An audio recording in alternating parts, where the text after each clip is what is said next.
बिस्मिल्लाहिर्रहमानिर्रहीम। अस्सलाम वालेकुम डियर स्टूडेंट्स, आई होप आप ठीक ठाक होंगे। आज हम STA 301 लेक्चर नंबर 14 स्टार्ट करने वाले हैं। अगर आप हमारे चैनल पर न्यू हैं तो वीडियो स्टार्ट करने से पहले हमारे चैनल को सब्सक्राइब करें और बेल आइकन के बटन गुलाबी प्रेस करें और दोस्तों के साथ ज़्यादा से ज़्यादा शेयर किया करें। जी, हम आपके लिए बेहतरीन से बेहतरीन करने की कोशिश करते हैं। आपका फ़र्ज़ बनता है कि ज़्यादा से ज़्यादा जो है ना लाइक किया करें, दोस्तों के साथ शेयर किया करें और सब्सक्राइबर भी दिया करें। जी, पियर्सन कोफिशिएंट ऑफ स्क्यूनेस, ये हम पिछले लेक्चर में पढ़ चुके हैं। 13 लेक्चर में ये हमने स्टडी कर लिया इसके। तो इसमें इसने लिखा हुआ था, मैंने फिर भी इसका जो है ना थोड़ा हवाला दे दिया कि लेक्चर नंबर 13 में इसने जो है ना वो आपको मैंने एग्जाम्पल करवाई है, वो आपने क्लियर उधर से कर लेनी है। जो न्यू चीज़ आपके लिए आई है, पेपर में आएगी, वो शॉर्ट में भी आ सकती है, लॉन्ग में भी आ सकती है। वो क्या है जी?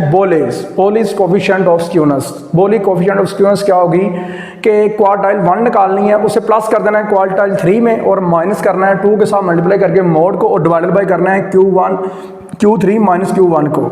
जी, इस तरह आपके पास क्या आएगा? बोलेज coefficient of skewness.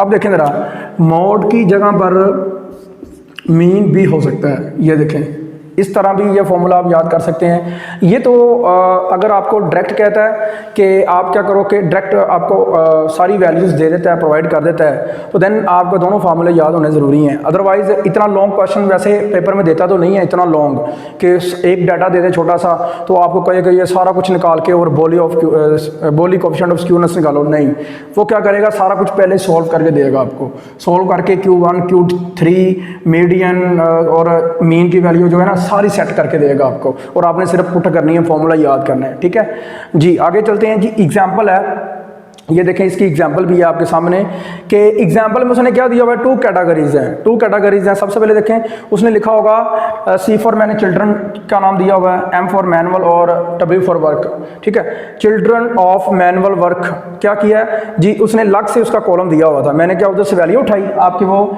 Page number जो 108 पे, ठीक है, 108 पे पेज पे ये सारी एग्जाम्पल उसने दी हुई है। मैंने क्या किया, सारी वैल्यूज पुट कर दी। क्या किया देखो, Q1 plus Q2 Q3 minus 2 median की वैल्यू डिवाइडेड बाय क्या किया जी? Q3 माइनस Q1 कि उसकी वैल्यू सारी लगा के मैंने उसका आंसर निकाल दिया। इसी तरह ही आपने क्या करना है, जो नॉन मैनुअल है ना वो आपने खुद करनी है, इन सेल्फ ये आपने खुद करनी है जी। उसके बाद है आपके पास मोस्ट इंपॉर्टेंट टॉपिक है जो बहुत टफ भी है और इसे समझना भी बहुत ज़रूरी है। वो क्या है जी? आपके पास उसके बाद आपके पास है जी कोटॉक्सिस है। मतलब कोटॉक्सिस क्या चीज़ है? सबसे पहले मैं एक बात कह दूं, आप बड़ा काम कर रहे होते हैं तो वो कोटॉक्सिस के अंदर हो रहा होता है। किसके अंदर हो रहा होता है? कोटॉक्सिस के। तो बेसिकली वो थोड़ा समझना से ज़रूरी है, कोटॉक्सिस क्या चीज़ है, क्या बला है। ठीक है, तो सबसे पहले देखें, अगर आप एक डाटा आपके सामने आता है तो आप क्या करते हो? उसका मोड निकालते हो। क्या निकालते हो? मोड, आधा निकालते हो। उसका मोड निकालते हो तो मोड निकालने के लिए क्या करते हैं? मोड वाला जो क्वेश्चन होता है वो ज़्यादातर क्या करते हैं? बहुत बड़ा देते हैं वो, मतलब बड़ी बड़ी वैल्यूज़ आपके सामने देते हैं, बड़ी बड़ी वैल्यूज़।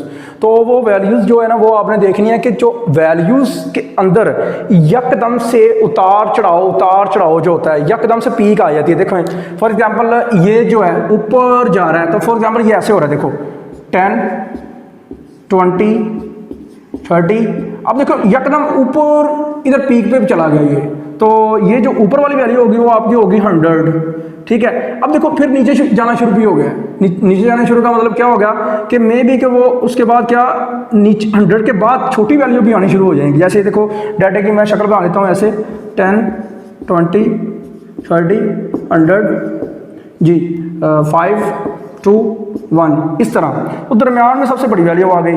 तो अब देखो वो कहता है कि जो इस तरह की जो शेप होगी, आप मोड निकालोगे ना, मोड बिल्कुल क्या होगा कि उसका ऐसी वैल्यू जो बिल्कुल दरमियान में लाई करेगी और उसका मोड दरमियान से निकलेगा और पहले भी उसकी छोटी वैल्यू होंगी तरतीब के साथ बड़ी होंगी और उसके बाद दरमियान में मोड आएगा और जो मोड के बाद भी सबसे छोटी होती जाएंगी जी।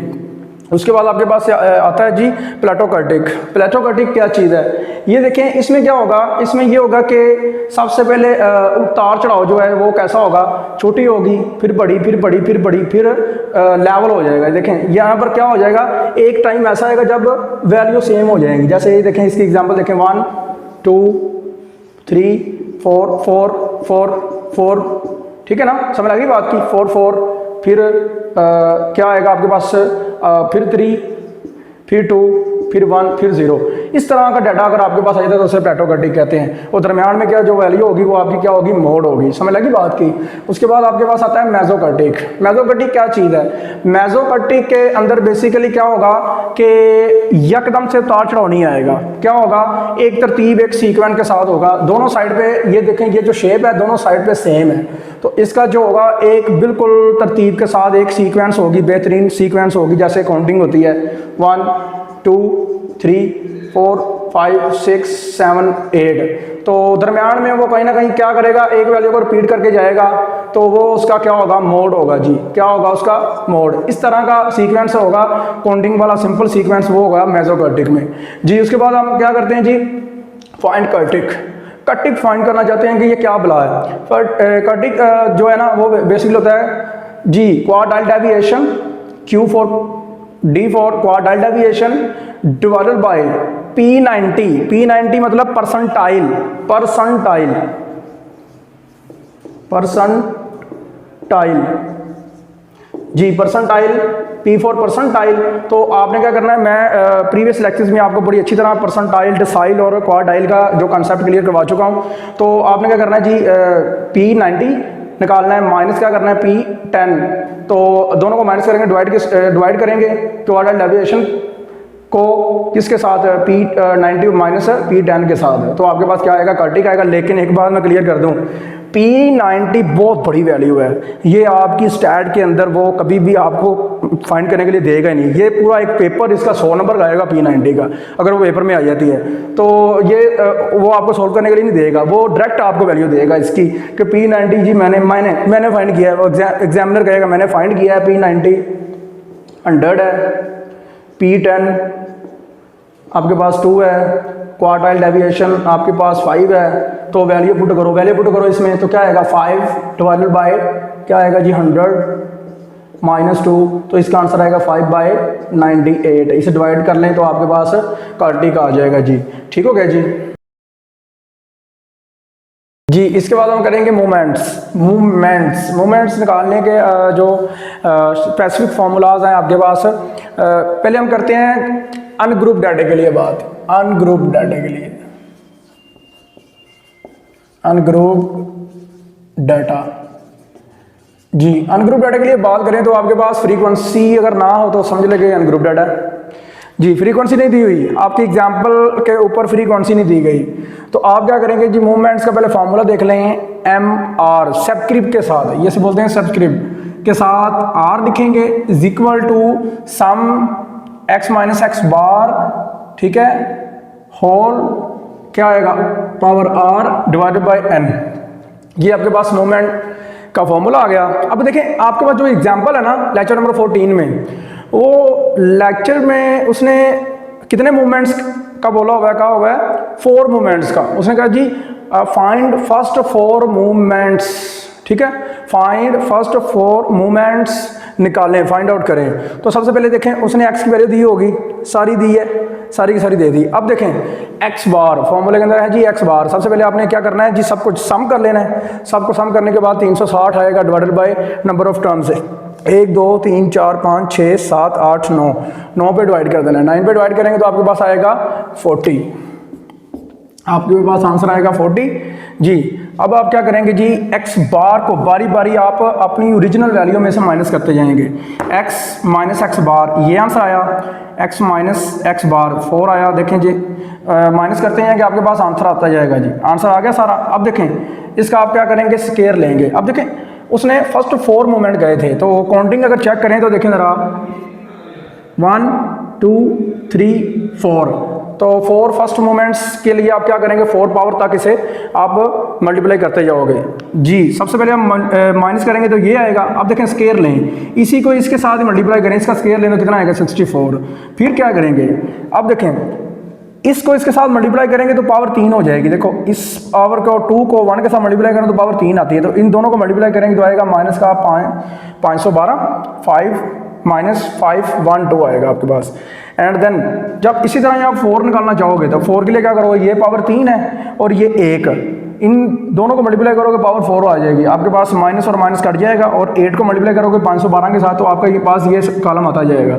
आगे अब आपने क्या करना है, पहली का सम, दूसरी का सम, तीसरी का सम, चौथी का सम, सारे के सारे कॉलम जितने भी हैं आपके पास सबका आपने सम कर लेना है। लेकिन एक ट्रिक है वो आपने माइंड में रखना है। अगर वो ट्रिक आपका काम करता है, अगर वो चीज़ ठीक है तो सही है, अदरवाइज़ आपका जो क्वेश्चन है, आपके जो कॉलम आप ड्रा कर रहे हो, माइनस कर रहे हो, वो सारे गलत हैं। वो ट्रिक क्या है मैं बता देता हूँ। वो ट्रिक ये है कि देखो इधर फर्स्ट मूवमेंट हमेशा जो होता है ना, फर्स्ट मूवमेंट वो उसका जो सम होता है ना हमेशा ज़ीरो होता है। क्या होता है? हमेशा ज़ीरो होता है। देखो ज़रा इधर सब का सम करो तो आंसर आएगा 0। इसका मतलब ये कॉलम ठीक है। अब इसे आप आगे लेकर चलो जी। फॉर्मूला में लिखता हूँ, as we know that, movement का फॉर्मूला आ गया।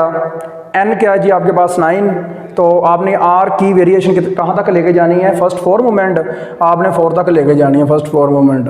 तो सबसे पहले देखो ज़रा क्या करेंगे जी, जहाँ पे r है वहाँ पे आप 1 लगा दें, पुट कर दें r इक्वल टू 1 लगाएंगे तो इस सब की वैल्यू कितनी आपके पास? 0 है। 0/9 कितना आ गया? 0।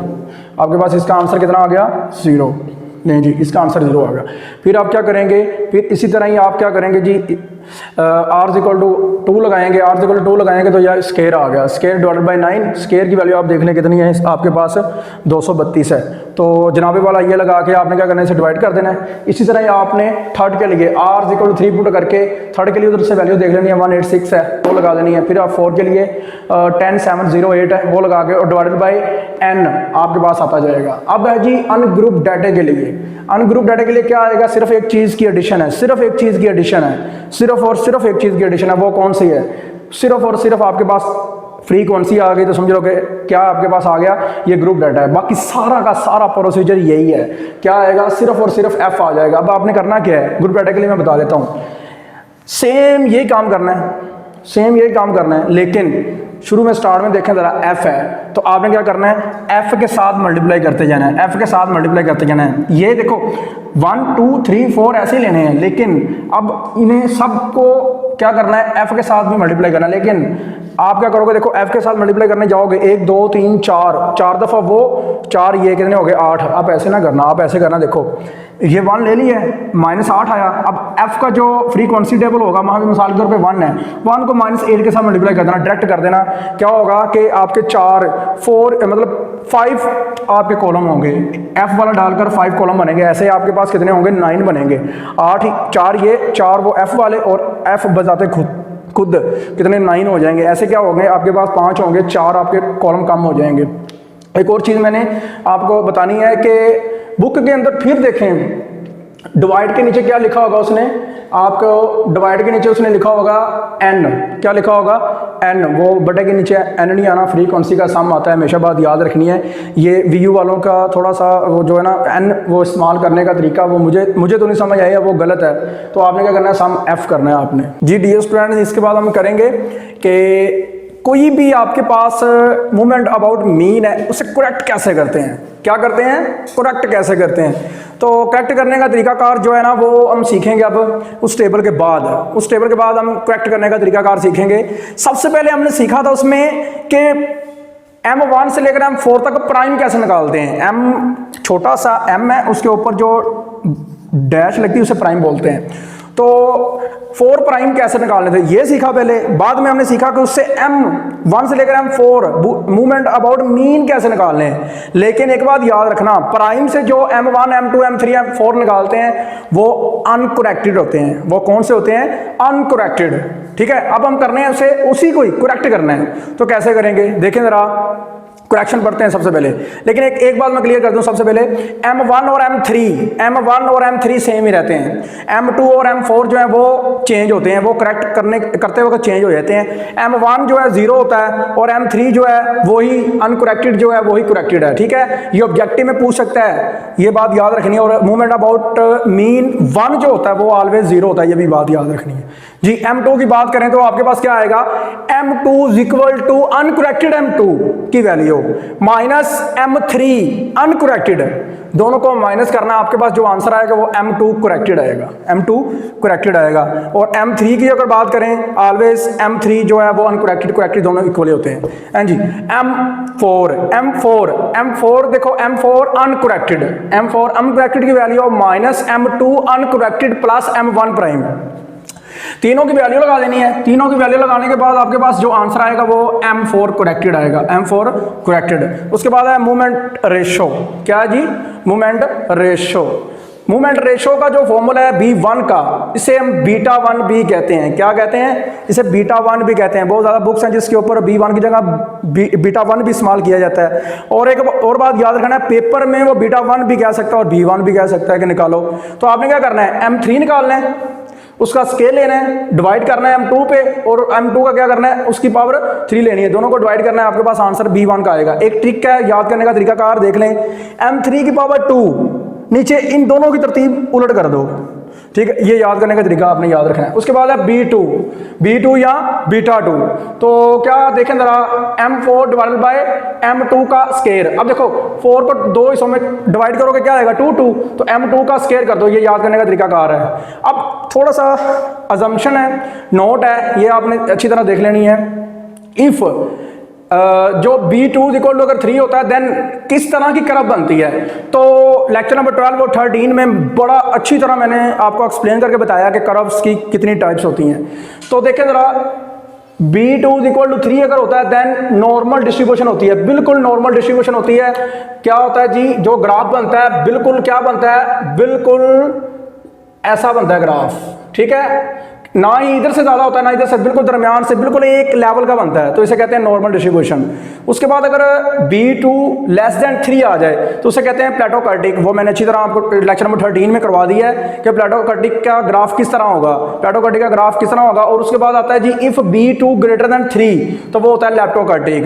तो आपको लेक्चर नंबर 13 लाजमी देखना पड़ेगा इसे पढ़ने के लिए, इस ग्राफ को देखने के लिए जी। आई होप आपको लेक्चर की समझ लगी होगी। दोस्तों के साथ ज़्यादा से ज़्यादा शेयर किया करें, क्योंकि आपकी सपोर्ट ही हमें आगे लेके जाएगी। और कमेंट सेक्शन में हमें लाजमी बताया करें और लाजमी लाइक किया करें। अल्लाह हाफिज़।